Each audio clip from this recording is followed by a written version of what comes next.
हाय viewers, अस्सलाम वालेकुम। Welcome back to my channel. तो आज की वीडियो होने वाली है प्रॉम्प्ट एंड कॉन्टेक्स्ट इंजीनियरिंग पर और उसके पैरामीटर्स पर। तो ये बहुत ज़्यादा इम्पॉर्टेंट चीज़ है आजकल की एआई लाइफ के अंदर। एआई के अंदर हम लोग अब वेबसाइट्स क्या, हम एआई से कुछ भी बनवा सकते हैं, लेकिन हमें एआई को देने के लिए कुछ प्रॉम्प्ट, कुछ कॉन्टेक्स्ट, कोई चीज़ें भी तो होनी चाहिए ना, जो मैं एआई से बात करने के लिए, इंटरेक्शन करने के लिए मैं ऐसी क्या टेक्निक यूज़ करूँ जिससे एआई मेरी बात ज़्यादा अच्छे से समझ सके और बेहतर वे में मुझे आंसर दे सके।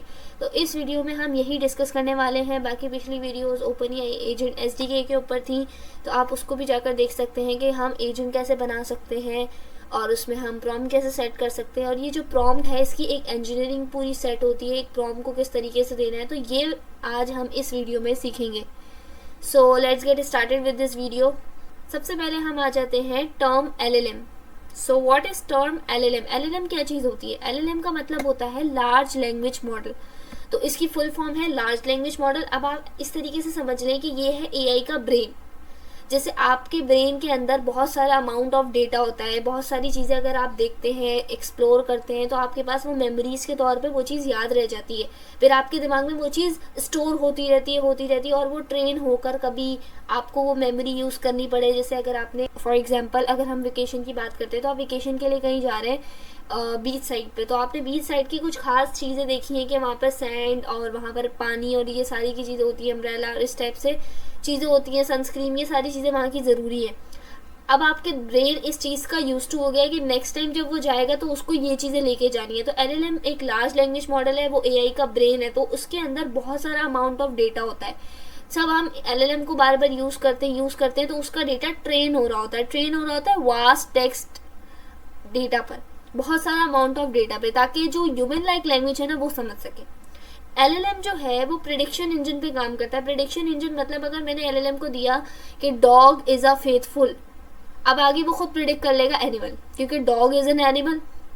ठीक है, डॉग बर्ड तो नहीं है, जाहिर सी बात है, तो वो एनिमल प्रिडिक्ट कर लेगा। तो LLM जो है उसके पास एक और पावर है कि वो प्रिडिक्शन इंजन पर काम करता है। वो आपके प्रॉम्प्ट को आगे से प्रिडिक्ट कर लेता है और आगे से उसको सोल्यूशन देना शुरू कर देता है। मतलब अगर आपने आधा प्रॉम्प्ट लिखा है कि व्हाट इज AI, तो वो आपको समझ जाएगा AI मीन्स आर्टिफिशियल इंटेलिजेंस, और आप उसके बारे में पूछ रहे हैं कि ये होता क्या है। ठीक है, तो ये वाला जो वे है ये ज़रा सा ओल्ड है, हम इसके ऊपर भी डिस्कशन करेंगे कि हमें व्हाट इज़ AI देना चाहिए, व्हाट इज़ आर्टिफिशियल इंटेलिजेंस देना चाहिए।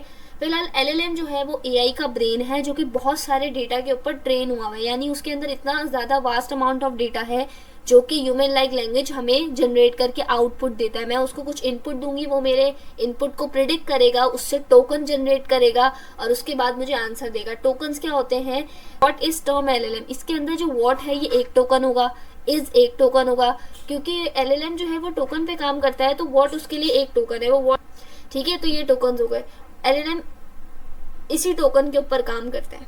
सही है, यहाँ पर हमारे पास हो गई LLM की बेसिक डेफिनेशन कि LLM लार्ज लैंग्वेज मॉडल है। दूसरा, वो AI ऐसा AI सिस्टम है जो कि ब्रेन है AI का और ट्रेन हुआ है बहुत सारे अमाउंट ऑफ डेटा पे, ताकि हाँ वो ह्यूमन लैंग्वेज समझकर उसका आउटपुट ह्यूमन लैंग्वेज में ही दे सके। ठीक है, सो LLM समझ आएगी। LLM समझ आएगा तो ही हम प्रॉम्प्ट इंजीनियरिंग करेंगे। नेक्स्ट है हमारे पास what is prompt engineering. So what is prompt engineering? It is a useful technique in which we give input prompt to the LLM like ChatGPT.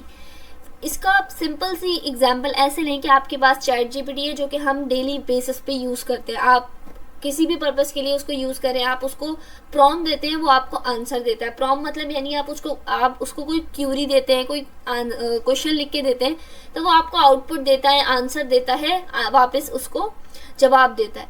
तो ये जो प्रॉम्प्ट इंजीनियरिंग का वर्ड के अंदर प्रॉम्प्ट है ना, प्रॉम्प्ट मतलब हो गया मैंने उसको इनपुट दिया, उसने मुझे आउटपुट दिया। ChatGPT हो गया, और भी बहुत सारे AI मॉडल्स हैं, लेकिन अभी फिलहाल मोस्टली यूज ChatGPT है, तो हम इसकी एग्जांपल रखते हैं। तो ये एक प्रॉम्प्ट इंजीनियरिंग ऐसी टेक्निक है जिसके अंदर हम LLM को इनपुट दे रहे हैं। वो इनपुट कैसा देना है? इनपुट डिटेल देंगे तो LLM को पता चलेगा कि हम पूछना क्या चाह रहे हैं। अगर हम पूछेंगे ये बता दो या what is LLM, what is AI, सिर्फ ये इतने से फ्रेजेस देंगे तो वो नहीं समझ पाएगा, वो इतना परफेक्ट आंसर नहीं देगा। और अगर आपको हाई लेवल पर, अच्छे लेवल पर अच्छा काम जनरेट करवाना है, अच्छा आउटपुट जनरेट करवाना है, तो आपको क्या करना पड़ेगा? आपको प्रॉम्प्ट जो है वो बहुत स्ट्रॉन्ग देना पड़ेगा। उसके लिए आपको इंजीनियरिंग उसके अंदर सेट करनी है, यानी उसको ऐसा डिज़ाइन करना है कि एआई फौरन समझ जाए और प्रोफेशनल आपको आंसर दे। तो ये देखें एक प्रॉम्प्ट 1 है व्हाट इज़ एआई, जो कि हम बेसिकली अक्सर यूज़ करते हैं कि हम एआई व्हाट इज़ एआई करके पूछ लेते हैं। अब हमें एज अ प्रॉम्प्ट इंजीनियरिंग के अंदर हमें किस तरीके से प्रॉम्प्ट देना चाहिए, हमें देना चाहिए explain artificial intelligence in simple words with real time example for 10-year-old child। मतलब मैं चाह रही हूँ कि आर्टिफिशियल इंटेलिजेंस यानी आर्टिफिशियल इंटेलिजेंस को आप सिंपल वर्ड्स में समझा दो, रियल टाइम एग्जाम्पल देके, जो 10-year-old चाइल्ड के लिए ईजी हो समझना। तो ये उसको पूरा का पूरा हमने सिनेरियो समझा दिया कि आपने इस तरीके से देना है। तो ये होती है प्रॉम्प्ट इंजीनियरिंग। पूरा प्रॉम्प्ट उसको आसपास का पूरा उसका सिनेरियो समझाकर हम उसको बता रहे हैं कि इस तरीके से आपने हमें आउटपुट देना है। ठीक है, तो ये आई होप आपको समझ आई होगी प्रॉम्प्ट इंजीनियरिंग। नेक्स्ट देखते हैं कॉन्टेक्स्ट इंजीनियरिंग। ओके, तो कॉन्टेक्स्ट इंजीनियरिंग का ताल्लुक प्रॉम्प्ट इंजीनियरिंग से है। प्रॉम्प्ट इंजीनियरिंग में हम प्रॉम्प्ट देते हैं। अब प्रॉम्प्ट देते हुए एआई को अगर मैं कुछ बैकग्राउंड डेटा दे रही हूँ, लाइक अगर मैंने उससे पूछा कि आप किसी कंपनी का आप मुझे बता दो पॉलिसीज़ क्या है, तो उसको कंपनी की पॉलिसीज़ तो नहीं पता ना, तो उसके लिए मुझे कोई उसको डॉक्यूमेंट देना पड़ेगा। इसमें से मेरी जो आप जॉब की पॉलिसी ढूंढना चाह रहे हैं, किसी खास पर्पज़ की पॉलिसी ढूंढना चाह रहे हैं, वो आपको चैट जीपीटी उसमें से ढूंढ के दे देगा। ठीक है, तो यानी आप कोई बैकग्राउंड, कोई डेटा, कोई चीज़ प्रोवाइड करो एआई को, ताकि वो आपको क्या करे, कोई ना कोई आंसर ढूंढ कर दे दे। अब जैसे पॉलिसीज़ की मिसाल हो गई। अब इसकी डेफिनेशन पढ़ते हैं। Context engineering is the process of giving the right background, data or instruction to an AI so that it produces accurate and meaningful answers। जाहिर सी बात है, आप जब किसी को डेटा बैकग्राउंड का बताओगे तो वो आपको बेहतर आंसर देगा। अपनी रियल लाइफ एग्जांपल लेते हैं। फॉर एग्जांपल अगर हम करके ऑर्डर लेने के लिए जो ड्राइवर्स आते हैं वो आपको आकर ऑर्डर दे रहे हैं, ठीक है। अब ऑर्डर देने में आप बोलेंगे मैं यहाँ खड़ा हूँ, यहाँ उनको तो नहीं पता, तो आपको पूरा बैकग्राउंड समझाना पड़ेगा उस चेयर के पास या उस रूम में, रूम नंबर दिस, और उसको प्लॉट, और उसको आपको हाउस नंबर बताना पड़ेगा। तो ये सारी चीज़ें जो आप बता रहे हैं इसको, ये आप उसको बैकग्राउंड दे रहे हैं। ताकि अब बैकग्राउंड देने से क्या हुआ, या एक जगह पे आप कह रहे थे कि यहाँ पर खड़े हैं इस रूम में, अब उसको नहीं पता रूम कौन सा है, तो अब आप बैकग्राउंड देंगे इस फ्लोर पे, इस रूम के अंदर, इस जगह पर, इस अपार्टमेंट में आप खड़े हुए हैं, तो वो आपको इजीली फाइंड कर सकेगा और अच्छा आंसर दे सकेगा, जल्दी प्रोवाइड कर सकेगा। तो इसे कहते हैं हम कॉन्टेक्स्ट इंजीनियरिंग, यानी बैकग्राउंड प्रोवाइड करना। अब इसकी एग्जांपल देखते हैं। गिविंग बैकग्राउंड लाइक, जैसे यू आर पाइथन एक्सपर्ट। अब मैं प्रॉम्प्ट में दे रही हूँ कि आप पाइथन एक्सपर्ट हो, अब आपने इस पाइथन कोड को डिबग करना है, क्योंकि वरना तो वो जर्नल बात करेगा आपसे। जब हमने उसको कह दिया कि आप पाइथन एक्सपर्ट है, आपको पाइथन बहुत अच्छे से आती है, तो वो पीछे से पाइथन वाले जो एजेंट होगा या फिर जो पीछे एक्सपर्ट होगा उसको बुलाएगा, उसको सारी क्यूरी हैंड्स ऑफ करेगा और उसके बाद उससे पाइथन का कोड डिबग करवाएगा। So this is the simple definition of context engineering. Now move to the main parameters of the prompt engineering. Prompt engineering के मेन 3 पैरामीटर्स हैं, temperature, top p and top k. अब temperature जो है, यहाँ next slide पे move करते हैं। Temperature जो है वो रैंडमनेस को कंट्रोल करता है, ठीक है।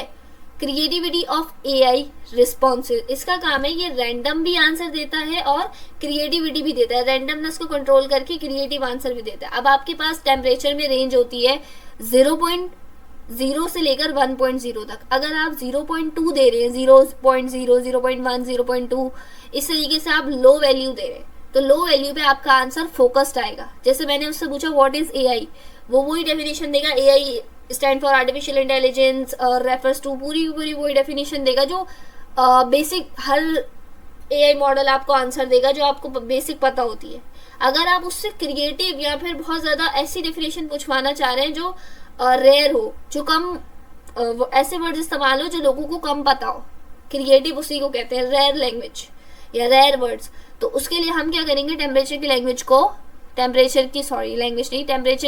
रेंज को हम ज़्यादा रखेंगे, ठीक है, 0.8 से 1.0। इससे आपका आंसर क्रिएटिव आएगा। फॉर एग्जाम्पल अगर सन अराइजेस फ्रॉम ईस्ट, अब सन अराइजेस फ्रॉम ईस्ट एक सिंपल फ्रेज है, वो लो वैल्यू पर आ गया। अब ये जो सन को एक the brighter sun arises from the east, इस तरीके से जो करके बताएगा, ये होगा हमारे पास हाई वैल्यू क्रिएटिविटी की वजह से। वो ऐसे ऐसे वर्ड इस्तेमाल करेगा, ऐसे आंसर देगा जो आपको क्रिएटिव लगेंगे, ठीक है। इसका काम होता है एक्यूरेसी और इमेजिनेशन, यानी क्रिएटिविटी को और रैंडमनेस को कंट्रोल करना। आपके पास ऑप्शन है, या तो आप रैंडम आंसर निकलवा लें या तो आप क्रिएटिव, ठीक है। सो टेम्परेचर इज दिस। नेक्स्ट देखते हैं टॉप पी। टॉप पी का काम होता है आपके जो पॉसिबल वर्ड्स होते हैं ना, जो एआई कंसीडर करता है, उसकी प्रोबेबिलिटी चेक करके आपको आंसर देना।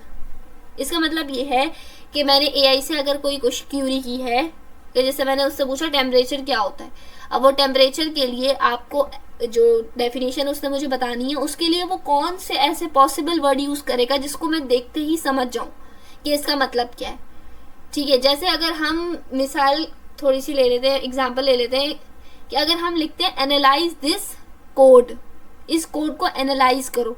अब एनालाइज का मतलब अलग है, वो कोड को एनालाइज करेगा। अगर मैं इसी जगह लिख के दूं डीबग दिस कोड, कोड को डीबग करो, तो वो कोड के अंदर से गलतियां निकालेगा। तो टॉप पी का मतलब होता है वो ऐसे वर्ड यूज करता है जो जिसकी प्रोबेबिलिटी जो है वो हाई होती है, ठीक है। अगर हम पी की वैल्यू जो है वो कम सेट करते हैं तो वो कम वैल्यूज लेगा, कम वर्ड्स पिक करेगा, कम वर्ड पिक करेगा और दूसरे रैंडम वर्ड पिक करेगा।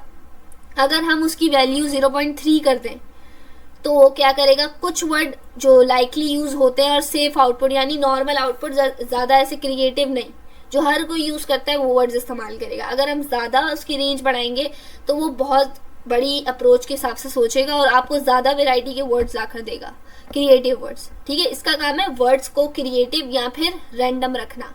उसका काम है पूरे के पूरे आउटपुट को क्रिएटिव या रैंडम रखना। तो टेम्परेचर में और टॉप पी में ये फर्क है। नेक्स्ट आता है हमारे पास top k, which is the most important parameter in this prompt engineering. तो टॉप के अंदर हमारे पास लिखा हुआ है कि limits AI to choose from top k most likely words. अब इसका काम ये है कि आपके पास जो आंसर आ रहा है ना, उसमें बहुत ज्यादा पसंद के वर्ड्स इस्तेमाल करना, वो वर्ड्स जो कैची हो। कैची वर्ड्स वो होते हैं जिससे यूजर जो है वो इंटरेक्ट होता है, यूजर उसको देखकर समझ जाता है इजी से कि उसका आउटपुट जो दिया है उसने, जो हमने उससे क्यूरी की है, उसको एक लाइन में ही समझ जाता है। हम ऐसी वो टॉप के की मदद से हम लाइन या वर्ड्स जनरेट करवाते हैं, ठीक है। K1 अगर हम के को 1 के बराबर करें यानी कि बहुत माइनस ही वैल्यू दें, तो वो हमारे पास कौन से वर्ड्स पिक करेगा, जो नॉर्मल बेस्ट वर्ड्स हैं जो हर लैंग्वेज में यूज, मतलब हर आंसर में वो अक्सर यूज कर रहा है, वो वर्ड्स यूज करेगा। डिटर्मिनिस्टिक वर्ड यानी रैंडम वर्ड, ठीक है। अब अगर हम के की वैल्यू हाई कर देंगे 50,000, तो वो ज्यादा ऑप्शन रखेगा और ज्यादा डाइवर्स रिजल्ट लेकर आएगा। डाइवर्स रिजल्ट लाने के बाद वो ऐसे क्रिएटिव हमारे पास वर्ड्स देगा जिससे यूजर जो है वो इंटरेक्ट हो, ठीक है। अच्छा, अब तीनों में फर्क क्या है, तीनों बहुत ज्यादा क्लोज हैं, तो तीनों का फर्क देख लेते हैं। तीनों का फर्क है, पहले तो तीनों का काम क्या है, तीनों का काम है कि रैंडमनेस को कंट्रोल करना, ठीक है, और क्रिएटिविटी को कंट्रोल करना, बैलेंस करना दोनों में। अगर आपको क्रिएटिविटी चाहिए तो क्रिएटिविटी लाओ और रैंडमनेस चाहिए तो रैंडमनेस लाओ। अब टेम्परेचर क्या करता है, पूरे के पूरे आउटपुट को, पूरे के पूरे जो हमारे पास आंसर आ रहा है उसको ये या तो एक्यूरेट कर देगा या तो क्या कर देगा, इमेजिनेशन में यानी क्रिएटिविटी में ले जाएगा। इसका काम है टॉप पी का वर्ड्स, जितने भी अंदर वर्ड्स इस्तेमाल हो रहे हैं वो वर्ड्स कैसे इस्तेमाल हो रहे हैं, सेफ वर्ड इस्तेमाल हो रहे हैं या बहुत क्रिएटिव वर्ड्स इस्तेमाल हो रहे हैं, इसमें सिर्फ वर्ड्स की बात है। टॉप के क्या करता है, वो वर्ड लेकर आता है, ठीक है। दोनों थोड़े से सिमिलर हैं, दोनों में ये है फर्क कि इसका काम है कि वो वर्ड, कुछ वर्ड लेकर आना, ऐसे ऐसे वर्ड की जिसकी प्रोबेबिलिटी हाई हो। इसमें दोनों में फर्क ये है कि इसकी प्रोबेबिलिटी हाई हो, जो वर्ड हमारी क्यूरी से ज्यादा मैच हो रहा है, ठीक है। अगर मैंने डेफिनेशन मांगी है तो वो डिफाइन का वर्ड इस्तेमाल कर रहा है, इसकी प्रोबेबिलिटी मेरी क्यूरी से ज्यादा मैच हो रही है, इसलिए वो ऐसे वर्ड्स लेकर आएगा। टॉप के में क्या होगा कि वो आंसर जब दे रहा है तो वो ऐसे वर्ड्स इस्तेमाल करेगा जो कि उसके आंसर को क्रिएटिव बनाएंगे या उसके आंसर को डिटर्मिनिस्टिक बनाएंगे। ये क्या करेगा, इनपुट की क्यूरी को, इनपुट को, प्रॉम्प्ट को देखकर उसके हिसाब से वर्ड्स को चूज करेगा। तो तीनों का फर्क ये है। आई होप आपको ये वीडियो अच्छी लगी होगी और आपको ये तीनों टर्म्स भी समझ आई होंगी, व्हाट इज प्रॉम्प्ट इंजीनियरिंग और कॉन्टेक्स्ट इंजीनियरिंग भी समझ आई होगी। मिलते हैं नेक्स्ट वीडियो में, अभी के लिए अल्लाह हाफिज। Thank you so much for watching.